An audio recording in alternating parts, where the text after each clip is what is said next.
Hi everybody. All right, this week we're going to be talking about physiology. This is the introduction to physiology. So we're going to talk about the principles of the body's organization and function. So let's get started. There's a lot to know.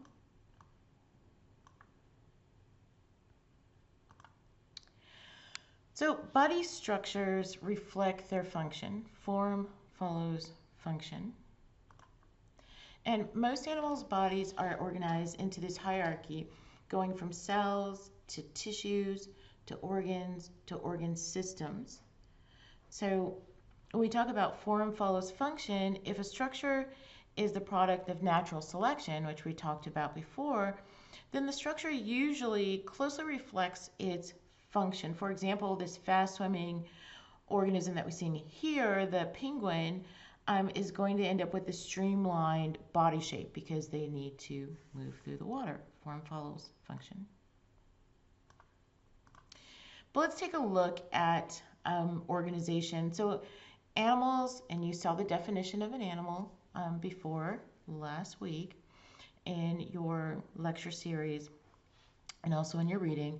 So animals are multicellular organisms, and this multicellularity makes it possible for animals to attain much larger sizes and much greater physiological complexity than a single-celled organism. It's just logical, right? So this increase in size and complexity can bring lots of benefits.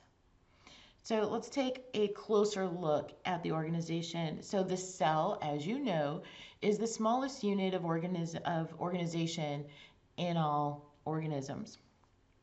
From the cell we go to tissues, and tissues are groups of cells that share similar structure and function. And then from there, tissues are grouped together into organs, and organs are groups of tissues that perform specialized functions. Most organs, including the stomach, contain all 4 tissue types, and we're going to talk about what those tissue types are. And then organs are grouped into organ systems. And organ systems are groups of organs that work together to accomplish one or a few, usually related physiological functions. So this multicellularity allows larger body size, greater physiological complexity through this specialization of cell and tissue functions. So let's take a look at the types of animal tissue that we have. So number 1, there is connective tissue. And I'm over here at the left. And connective tissue is composed of cells interspersed throughout a matrix. And this provides structure, support, it anchors the cells and regulates communication between the cells. That's connective tissue. Then we have epithelial tissue. And epithelial tissue is composed of cells that cover and line most of the surfaces of animal bodies. It forms the skin, it forms the lining of the lungs, the digestive tract, and the blood vessels. And remember from previous discussions, not all epithelial tissue secretes mucus. I want to make sure that you guys are not confused about that. As you look at your skin, it's epithelial tissue. It does not secrete mucus. So I know there was some conversation in the discussions that were several weeks back where there might have been some confusion regarding mucus secretion and epithelial tissue. So not all epithelial tissue secrete mucus. So let's make sure that's really clear in your mind. So we have connective tissue, we have epithelial tissue, we also have muscle tissue. And muscle tissue is composed of cells that can contract. This generates movement, pumps fluid, like our heart, and moves substances, like through our blood vessels. And then we have nervous tissue, composed of specialized cells that send and receive electrical signals. Nervous tissue stores and transmits information. So tissues are grouped into organs or organ systems. Remember, because there's going to be a lot of repetition so that it all starts to sink in. Remember, organs are structures that serve specialized functions, and they can contain several, even all 4 types of tissue. Remember our 4 types of tissue? connective tissue, epithelial tissue, muscle tissue, nervous tissue, right? And then we have organ systems, and these are groups of organs that work together to accomplish one or a few usually related functions. So the take-home message that we have here is that animal bodies are highly organized, and at all levels of organization, the physical features are very closely related to the function. Continuing take-home message, in most animals, cells with similar structure and function are organized into tissues. And there are 4 types of tissue: connective tissue, epithelial tissue, muscle tissue, and nervous tissue. Super simple. And then tissues are organized into organs which serve specialized functions and can contain several types of tissue. In turn, organs can be organized into organ systems. So this is just our system of organization. So let's look closer at our different tissue types. So connective tissue. Remember, connective tissue provides support. So what does that look like? So connective tissue is this collection of cells arranged within this extracellular matrix that gives shape and structure and support to the other tissues. So we have fibroblasts. These are cells that produce and secrete the protein, collagen, and elastin that's present in every type of connective tissue except the blood. So what's a matrix? A matrix is a non-living extracellular mass of protein fibers and the surrounding liquid, this jelly-like or solid material. So here when we look at the illustration, this is actually some electromicrographs. So this is looking at real tissue and real cells. They're colorized in order to make them stand out a little bit more. So we can see that we've got the collagen proteins here, we've got elastin proteins here, we've got some surrounding material here. And this is basically, it's the foundation that the cells are sitting upon. That's what the matrix is, right? And then we have the cells themselves. And when we're talking connective tissue, then we're talking fibroblasts. But connective tissue is actually the most abundant type of tissue in most animals. So what makes up connective tissue? When we talk connective tissue, there's loose connective tissue and there's dense connective tissue. So loose connective tissue is this semi-fluid, flexible matrix. So as you can see, we're kind of looking at different sections of this giraffe here, just taking a closer look. And this loose connective tissue cushions, lubricates, and insulates the other tissues. For example, the soft padding under the skin. When you look under the skin here of my arm, you've got connective tissue, right? Tissue surrounding most of your organs, that's connective tissue. Adipose tissue, which is fat, that's connective tissue, all right? That's all loose connective tissue. When we look at dense connective tissue, this type of connective tissue, the matrix is really tightly packed. And it's got lots of collagen fibers. And so dense connective tissue connects bones to muscles and to other bones. So examples of dense connective tissue would be tendons and ligaments. So let's make sure we have it clear in our mind. When we think loose connective tissue, I want you to think of the soft padding under the skin, fat, that's loose connective tissue. When you think dense connective tissue, think tendons and ligaments, right? You're very familiar with these things. But there's also special categories of connective tissue. Bone is a special category. And bone has a matrix that is hardened with calcium into a solid material that we call bone, right? And it provides protection and structural support. Then you have cartilage, which is in your ears, which is in your nose. Cartilage is strong, but it's flexible. And so it has a very flexible matrix. And it's rich in protein fibers. And it provides structural support and cushioning in the joints. We also have cartilage on the edges of all our bones that are articulating, so that bone is just not rubbing on bone. So cartilage is very important. And then blood is a specialized type of connective tissue. Blood has a liquid matrix called plasma, and it consists primarily of water. It has many other substances. We're going to look closer at that in a bit. Blood transports gases and other substances throughout the body, and of course, this is how the cells are actually getting the oxygen that they need in order to do cellular respiration, and how they're eliminating the waste that is accumulated through cellular metabolism. All of this you've already learned about, and also the waste gas of CO2. That's how it gets eliminated. We're going to look closer at that as well. All right. So, take-home message, the most abundant type of tissue in most animals is connective tissue. And connective tissue is a collection of cells arranged within an extracellular matrix, usually containing collagen that holds the cells together and gives shape, structure, and support to other body tissues.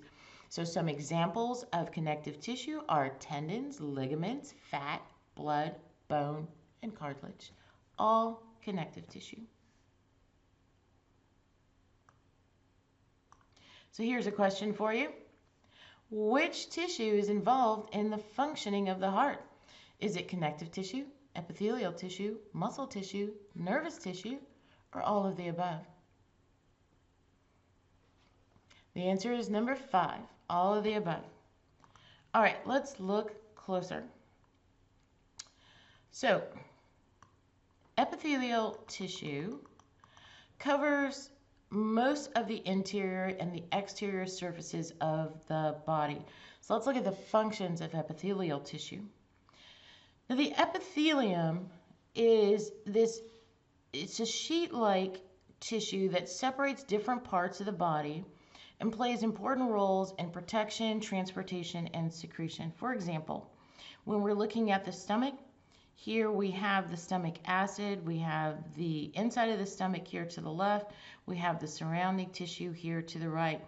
And epithelial tissue acts as a protective barrier. It acts like a barrier between the inside and outside of an organism. It keeps fluids from leaking into or out of tissue. As you know, the acid doesn't just like go everywhere, right? It's the epithelium that's actually helping to protect the rest of the body from the stomach acids. When we look at epithelial tissue, it also functions in transport. So here we're taking a look at a blood vessel, and we've got the tissue. I'm in the middle section here, and we have the surrounding tissue on the outside. So we're going from an actual cellular view. We're looking at a micrograph at the bottom, and then we have the illustration on the top on all 3 of these to kind of help you out. And so when we look at the blood vessel, there's epithelial tissue there, right? And here we see epithelial tissue functioning in transport, so regulating the movement of nutrients and other molecules into and out of body tissues. When we look at a salivary gland, this is an actual look at a salivary gland, and then here is the illustration of the same thing, so you can get a better understanding. And we can see that epithelial tissue is involved as well. And so it can be involved in secretion. So epithelial tissue can form these exocrine glands which secrete products such as saliva, sweat, mucus. And so epithelial tissue also can form endocrine glands. So the exocrine glands, we're secreting these products such as saliva, sweat, and mucus. And then we have endocrine glands, which can secrete hormones. So epithelial tissue is really, really important. Let's take a look at another type of tissue. Let's take a look at muscle tissue. There's 3 basic types of muscle tissue. The one you're most familiar with is skeletal muscle, just like in your arm, right? So skeletal muscle generates most of the movement seen in animals, both under conscious and unconscious control. So skeletal muscle, of course, is under conscious control. I can move my arms. I can tell my arms and my legs what to do, right? That's skeletal muscle. Then we have cardiac muscle, and that's a very specialized type of muscle, and that's only found in the heart.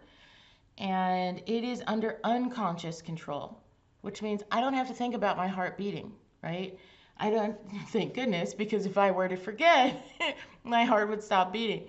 I don't have to think about it. It's under unconscious control, okay?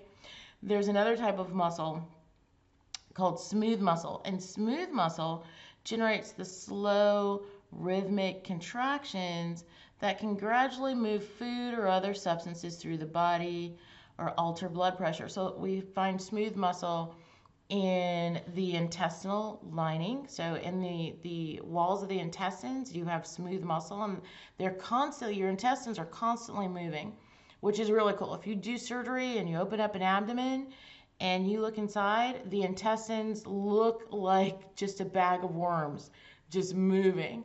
And so food and digesta is in constant motion through your intestinal tract. And actually, it is a medical emergency if your intestines stop moving. That's called peristalsis, the movement of the intestines. And if that should stop, that is a medical emergency. And so the smooth muscle is really important. We also find smooth muscle in the walls of the blood vessels. This is how we actually maintain our blood pressure, right? And so smooth muscle is under unconscious control. You don't have to think about your intestines moving all the time.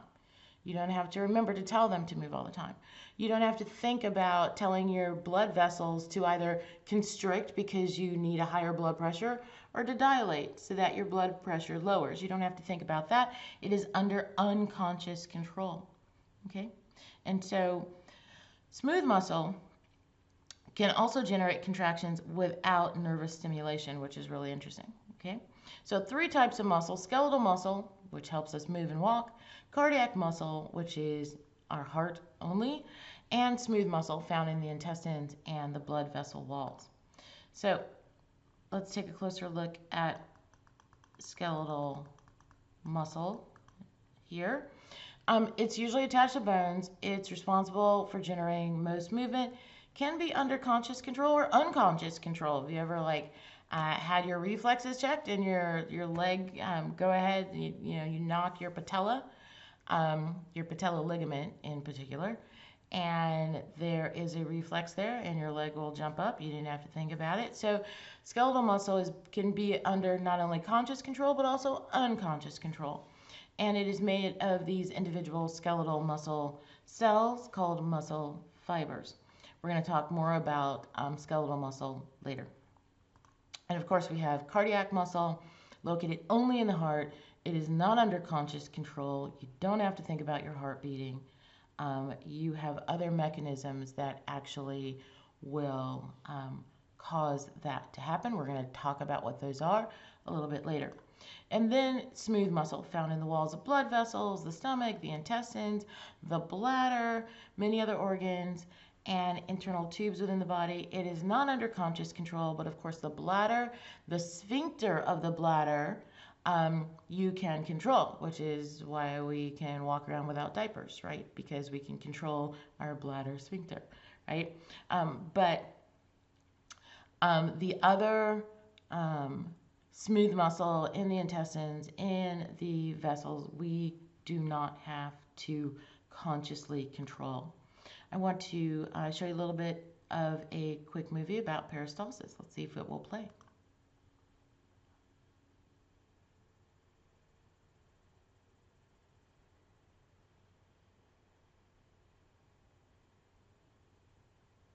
As you can see, this is what the intestines are actually doing inside of you. This is peristalsis, and this is exactly what it looks like. When you're doing surgery, you open up the abdomen, you can see everything moving here, which is, when you're a surgeon, that's what you want to see. You want to see those intestines moving, and it's called peristalsis, and it's extremely important.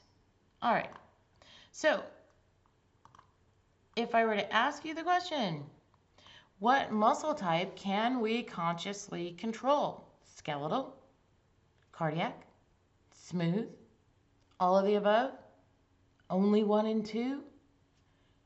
The answer is number 1. Skeletal muscle is under conscious control. All right. So again, this is just more repetition to make sure it's kind of stuck in your head. Muscle tissue consists of these elongated cells capable of generating force when they contract. And skeletal muscle is responsible for generating most of the movement we see in animals. Cardiac muscle causes the heart to pump blood through the body. Smooth muscle surrounding blood vessels and many internal organs, giving us peristalsis.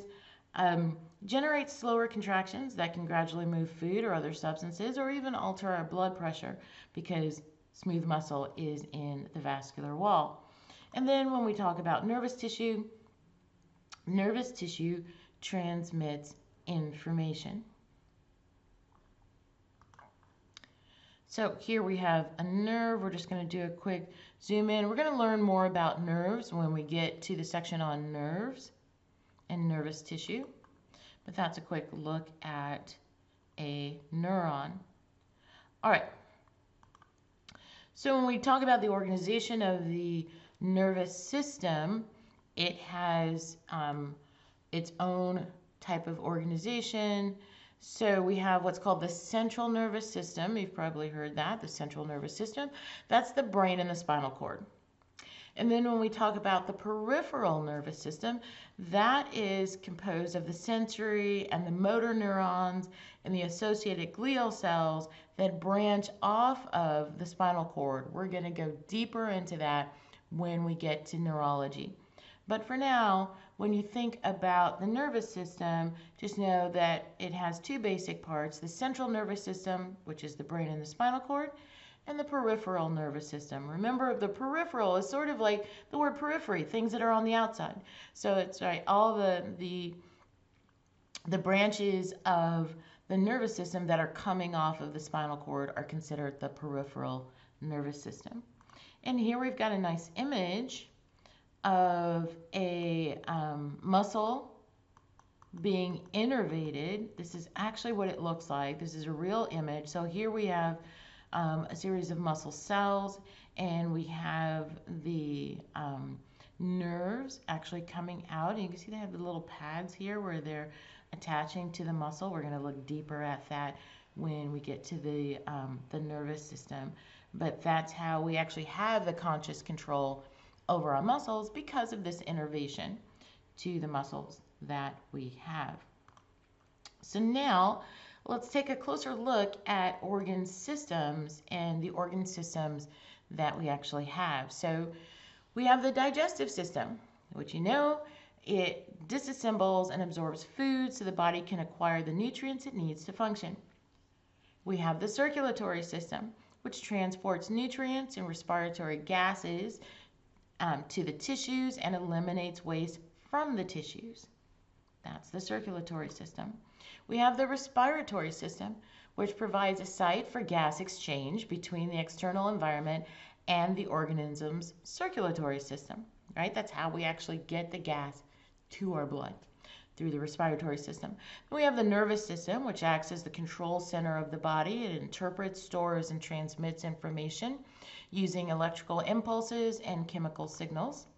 We have the reproductive system here, the female reproductive system, which produces eggs and provides an environment that can nurture a developing embryo and fetus if fertilization occurs. And then we have the male reproductive system, which produces sperm and delivers them to the female reproductive system where fertilization may occur. And this is in the human. Then we have the immune and lymphatic system. These systems attack pathogens that threaten the body and plays a supporting role in circulation. This is the lymphatic system, by recycling fluid that leaks from the circulatory system. So the lymphatic system is extremely important. We're going to see what happens when it goes awry, right? The urinary/excretory system, which purifies the blood by filtering out waste and transports waste out of the body. That's the function of the urinary excretory system. Then we have the endocrine system, which regulates body activities by releasing hormones that travel throughout the vasculature in the circulatory system to reach target cells. We have the integumentary system. This is your hair, skin, and nails. And it provides protection by forming this barrier between the inside and outside of an organism. And it can aid in the secretion and transport of molecules. And the last two systems, we have the skeletal system, which supports and protects the body and internal organs and manufactures blood cells. Remember, the bone marrow is where we're actually manufacturing our blood cells and our red blood cells and our white blood cells. And the skeletal system provides a surface for muscle attachment, creating the foundation for movement.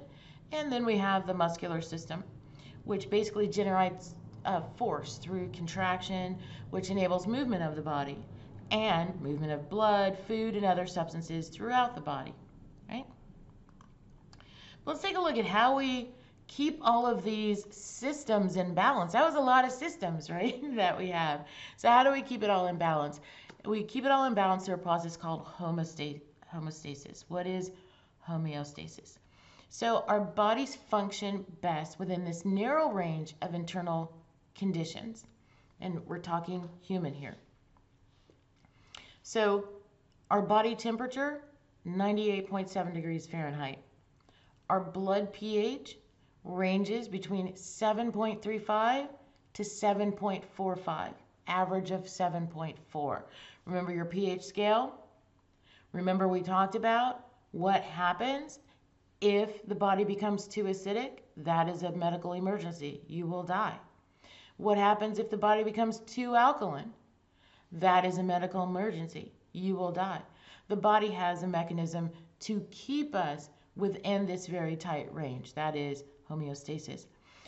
When it comes to blood sugar, fasting glucose, average is 100 milligrams per deciliter. That's how it's measured.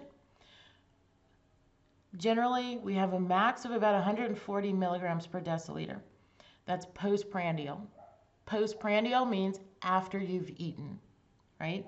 So fasting glucose, 100 milligrams per deciliter with a max of 140 milligrams per deciliter postprandial after you've eaten. And this is regulated by insulin. Our heart rate. We have a maximum heart rate. 200 beats per minute is the maximum that your heart can sustain.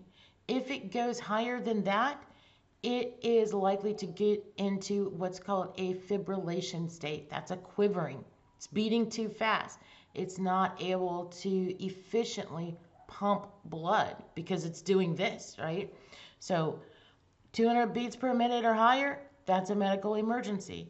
You will probably die, right? But we also have a lower range, right? So I just told you what the maximum heart rate is. What's the minimum heart rate? That's interesting. So we don't want to get below 60. So below 60 beats per minute, we start getting into that medical emergency situation. That's too low.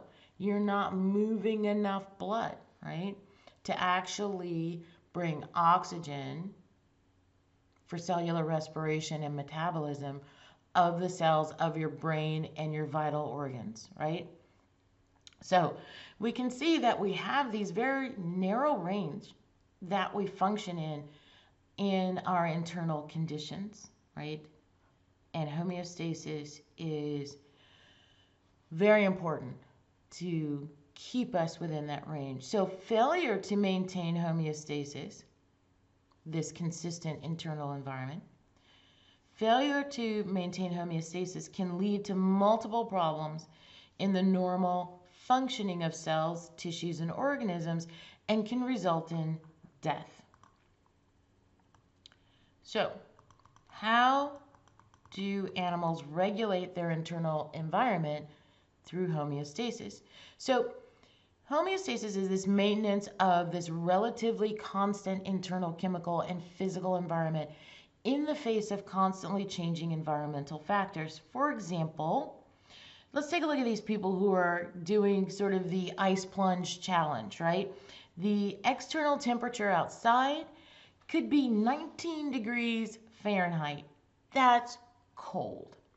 However, when we look at the internal temperature of the humans that are in this environment right now, they're still at 98.6. Normal's 98.7. They've dropped a little bit. They're at 98.6. So something is maintaining that body heat, right?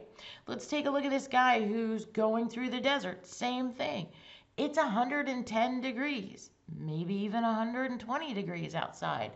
the internal temperature of this individual is still going to be 98.6 to 98.7. So although external environmental conditions may vary for humans, because now we're talking humans, other animals can do things differently.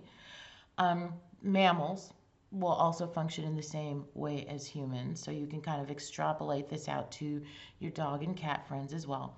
So although the external environment or conditions may vary widely for humans, a variety of internal physiological variables such as body temperature, blood pH, blood sugar level are kept within a relatively normal range, very narrow range. So take home. Animals keep a variety of internal physiological variables, including temperature, water solute balances, pH, blood sugar levels, blood gas concentrations, within this very constant range. So how does homeostasis work? Let's take a closer look. Let's take a dive in. So what we have are these negative and positive feedback systems that are influencing homeostasis. So any perturbation away from a set point results in a corrective action known as a negative feedback. So let's look at how that works. So let's look at it in terms of a thermostat, and we have like a house, right? We have a desired temperature that we want the house to stay in. And we've got an air conditioner to cool it off, and we've got a furnace to heat it up. So how do we stay within that desired temperature?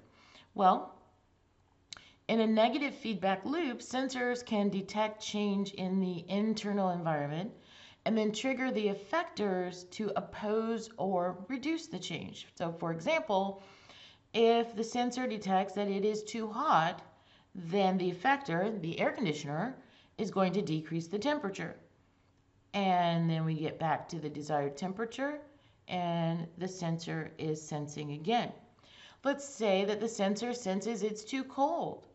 Then the effector, the furnace, is going to be triggered, which is going to increase the temperature, and it's going to set back to the desired temperature, and the sensor is going to continue to sense. So this is called a negative feedback loop. So any perturbation away from the set point results in a corrective action. That's a negative feedback loop. So in animals, negative feedback systems are the most common method used to maintain the internal environment within a narrow range. So think about it. We talked about this in terms of a house because that's what we could easily think about. But now let's think about this in terms of our body. And this is why I love physiology. This is why I love medicine. This is why I love science, because the body is so logical. So whenever you're trying to understand what the body is doing, just think logic. Follow the logic. All right. So the sensor for the body is basically in the brain, right? And we have our hypothalamus that basically is part of our regulatory system, and it's constantly sensing how our body is doing. If we get too hot and we need to cool off, what do? We need an effector that's going to cool us off. What do? We sweat, right? We start sweating. So we put water on the surface of our skin, which is sweat. So when the wind blows, we're actually dissipating heat, okay? So what happens when we get too cold? What do? We start shivering, right? We start shaking. Why are we shaking? Remember our second law of thermodynamics? So when we are actually burning energy, some of that energy is lost through heat, right? So if our muscles are moving, we're actually generating a lot of heat. And our body uses that to warm us up if we get too cold. That's why we start shivering when it's cold, right? So pretty cool. All right, let's look at regulators versus conformers. This is now terminology. responding to environmental change. All right, so regulators. So for some physiological variables, an organism has this set point and maintains that variable within a consistent range around that point. So when we're taking a look, say, at this fish,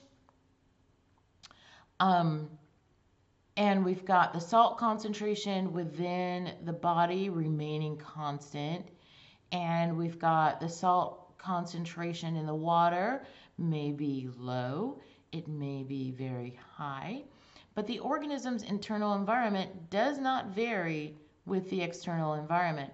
This is a regulator, right? Now, when we look at a conformer, for some physiological variables, an organism has no set point, and the variable can fluctuate with changes in the external environment. So when we take a look here at water temperature, the water temperature goes low, then for a conformer, the body temperature is going to go low. If the water temperature goes high for a conformer, the body temperature is going to go high. So the organism's internal environment varies with the external environment. That's a conformer. So you've got conformers in the animal world, and you've got regulators in the animal world. We are regulators. So organisms may regulate their internal environment around this consistent set point for some variables, as we do, while conforming to the external environment, often varying widely for other variables. So when we look at this fish, so we talked about conformers, we talked about variables, we can see that this fish actually can do both, right? So in some instances, when it comes to, say, salt, it is a regulator. However, when it comes to temperature, it's a conformer, right? So you can have organisms doing both, being a regulator and a conformer, depending on what the variable is, okay? So let's take a look at positive feedback. What does positive feedback mean? We just learned what the negative feedback is, right? What's positive feedback? All right. So in specific instances, perturbation can result in further movement away from a set point, and this is known as positive feedback. So for example, let's take a look at a clot. In a positive feedback system, such as in the formation of a blood clot after an injury, a change away from conditions normally found in the body causes an increase or an acceleration of the change. So here we've got the injured blood vessel, you got a cut in a vessel, and in come the platelets, and basically they kind of start patching the hole. We've got these clotting factors that are coming in, that are bringing in fibrin, so we've got a meshwork for the platelets to actually stick into, and we call that a clot. Now, this injured blood vessel triggers platelets to form a clot. The release of blood clotting molecules into the bloodstream causes the release of more such molecules, which causes the release of still more to aid in the formation of the clot. So we get this acceleration or this increase in the change, and that's a positive feedback. So positive feedback is generally part of a larger negative feedback system after a period of positive feedback. So when you clot, you don't clot in perpetuity, right? There's a point where it stops, right? And that's that negative feedback that's starting to kick in, right? So you have this initial positive feedback that's happening, that's building up the clot, but then you have this negative feedback system that has to kick in, so that eventually it stops, okay? And so the variable is then brought back within its typical range. And so a positive feedback is actually favored when a rapid response is required, such as the need to clot, okay? So for animals to maintain homeostasis with regard to a particular physiological variable, that variable must have a set point to which the organism can return. Through negative feedback, sensors can detect a change in the internal environment and trigger effectors to oppose or reduce the change. Temperature control is a component of homeostasis, and so we have something called thermoregulation, and this is how body heat is generated. We kind of talked about that with our shivering.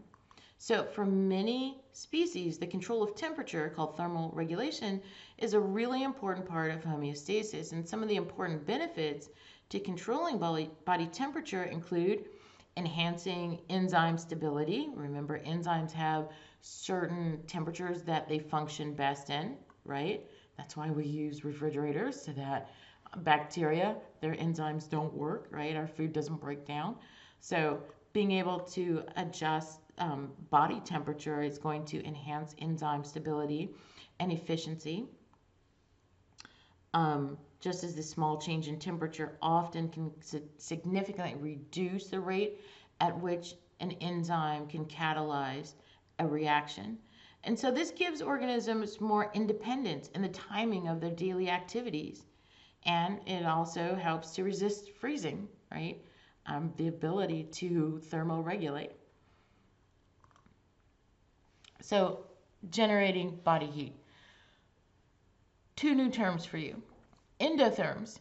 Endotherms are animals that generate body heat internally, sometimes described as warm-blooded animals, right? This includes most mammals and birds.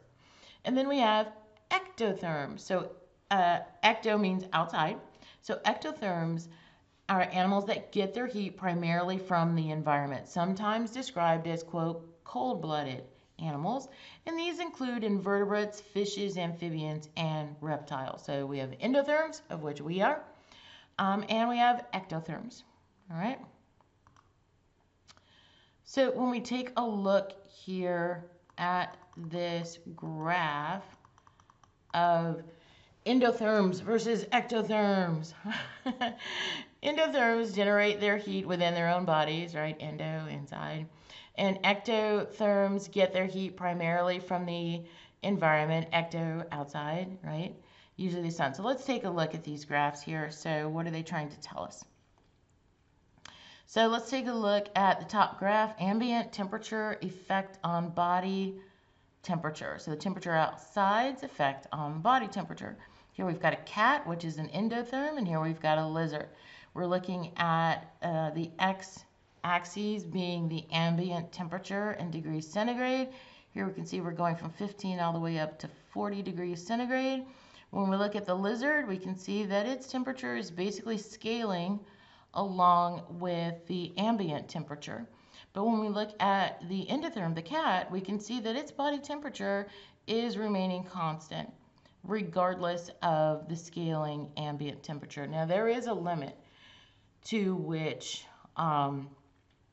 endotherms can function and maintain, right? As you know, you can't like go to the surface of the sun and still maintain your body temperature. So there is a limit to how much heat we can dissipate as this ambient temperature rises, right? And so for most animals, the way they dissipate heat is they will pant. So they will actually dissipate the heat by panting, right? They don't have sweat glands all over their skin surface as we do. They can only sweat in certain regions, usually the pads of the feet and the ears, and the rest of the heat is dissipated through panting. And so they can overheat, just as we can, after they have reached the limit of that heat dissipation. And so they have to be cooled down, just as we would, right? Same thing on the opposite end of the temperature scale. There is a limit to which the body can shiver to generate enough heat to maintain the body's temperature. And at a certain point, you have to get a blanket on. You have to get to a warmer environment because you have reached the limit of which you can generate enough heat to maintain your body temperature. So that's really, really important. So here, what we're seeing on this scale is that very fact of this bottom graph. So when we look at the ambient temperature's effect on the metabolic rate, now this is where it gets interesting, right? So here we can see the ambient temperature on the X is, again, scaling from 15 to 40, and the lizard's metabolic rate is staying relatively the same, right? They're not having to pant, they're not having to shiver, They're not having any major change in their metabolic rate in order to regulate. But we can see here that when we look at the endotherm, when we look at the cat, there is a huge change in the metabolic rate. And so anything below 27 degrees centigrade, the endotherm's metabolic rate begins to increase steeply as they generate heat to maintain body temperature. So right here, this is what's called the thermoneutral zone. The metabolic rate is basically at a neutral, right? Comfortable. But as that temperature drops, see, as the temperature is going down from 25 to 20 to 15, and we see the metabolic rate begin to climb, that's because of the shivering that is happening as the temperature drops, right? And the same thing, as the temperature climbs, again, the metabolic rate here is starting to climb because now the animal, the person, is starting to pant, to sweat. And so we've got these extremes in metabolic rate that's happening that the endotherms just don't have. Their metabolic rate remains the same. All right, now, more terminology. We have something called homeotherms and heterotherms. And this relates to maintaining body temperature as well. So homeotherms, homeo, same, therm, temperature, same temperature. So in homeotherms, the body temperature remains relatively constant. Heterotherms, body temperature fluctuates as the environment temperature changes. So this is just more terminology. And we can see that with reptiles. If you've ever driven out to the desert at night, right? Because deserts gets very cold at night. Blazing hot during the day, freezing cold at night. But the creepy thing is, if you drive through the desert at night, you're going to see a lot of snakes on the road because they crawl onto the road in order to get the heat of the road, which I hate driving through the desert at night because you're running over all these snakes. But reptiles can often be found on the edge of roads in the afternoon, early evening, using the warmth of the road to elevate their body temperature at night because they are heterotherms. All right. So let's talk about some heat exchange mechanisms. Again, more terminology. So body heat is this combination of internal heat generation and exchange with the external environment through 4 mechanisms: conduction, convection, radiation, and evaporation. Okay? So let's look at what those are. So heat exchange. Heat conduction or thermal conduction, here illustrated by the person who's about to touch this hot handle, is the movement of heat from one object to another object that has a different temperature when they are touching each other. So that's conduction. I touch a hot handle on a pot, that's heat conduction. Okay? For example, we can warm our hands by touching hot water bottles because of heat conduction.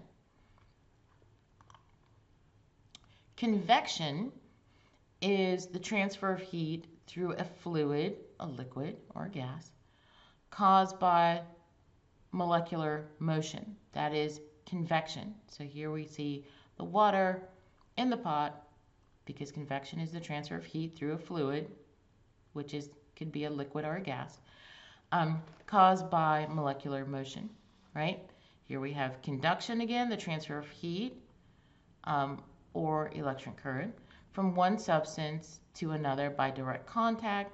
And then radiation is the energy that is radiated or transmitted in the form of rays or waves or particles. And we call that fire. So the fire is radiating, which is causing the water to heat up through convection. And when I grab the handle of the pot, I can get burned due to conduction of the heat. Okay?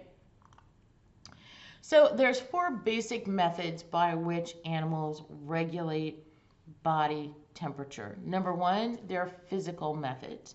So here we have this walrus that has this thick coat of blubber that can provide insulation from the external environment. I too have a little layer of fat that can provide protection from the external environment, which I'm always trying to get rid of, right?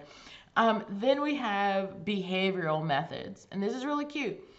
Here we have this African ground squirrel that is shading itself with its tail while it's foraging to minimize heat from the sun.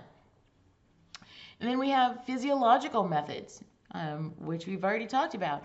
By panting, dogs can make use of the efficient loss of heat due to evaporation. This is why dogs pant, right? The loss of heat due to evaporation. And then we have cellular methods of body temperature regulation. So here's what's interesting. Human infants have a special type of fat that actually produces heat rather than ATP when broken down. Isn't that cool?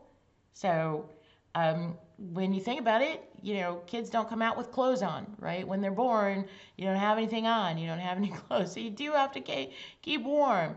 And through evolution and adaptation, we have this, as an infant, we have this special type of fat that when it's broken down, it actually is producing heat to help keep the infant warm rather than ATP for energy, which is really cool. All right, you still have to put clothes on, though. So, yeah. All right, so here's a question for you. The blubber in a walrus is present to minimize heat loss in the water or air via what? Conduction, convection, evaporation, or radiation. The blubber in a walrus is present to minimize heat loss via conduction, convection, evaporation, or radiation. The answer is number 2, convection. All right, and let's go back to that slide. Convection, the transfer of heat through a fluid, liquid, or gas caused by molecular motion. All right, and so that is how a walrus's blubber is minimizing heat loss via convection. All right. So control of body temperature, called thermal regulation, is an important component of homeostasis. We just dove into how that thermal regulation actually happens. Body temperature is a function of the internal heat production and heat transfer between an organism and its environment. Heat transfer to and from the environment is regulated physically, behaviorally, physiologically, and at the cellular level.